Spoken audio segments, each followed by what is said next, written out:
When we planted this Japanese maple, it was just 3 inches tall, found growing in a parking lot under its mother tree.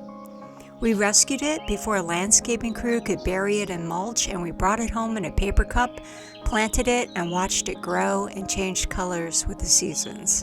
And now, 18 years later, it's queen of the garden, going from bronzy green in summer and dotted with ruby leaves in the fall and so many colors in the spring. It's like coral, lime green, gold, dark red.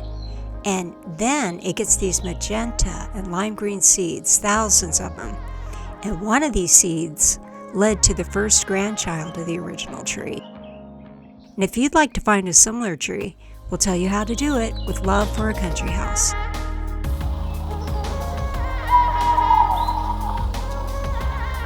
It really pays to check under Japanese maple trees, but if you can't do that, you can forage for seedlings on the internet.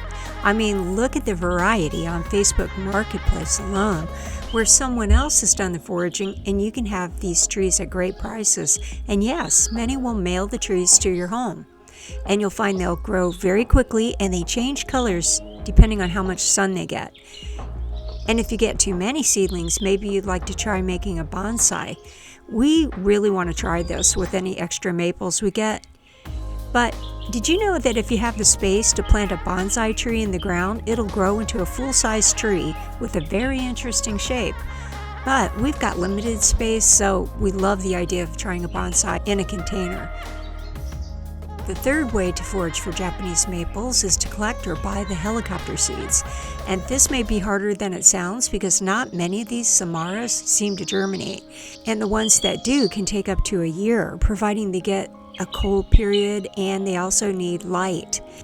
And the sprouts may not have the characteristics of a Japanese maple, especially if they've crossed with a North American maple. Somehow, with all these limitations, we've managed to find 2. And if you look around, maybe you can too. See you later.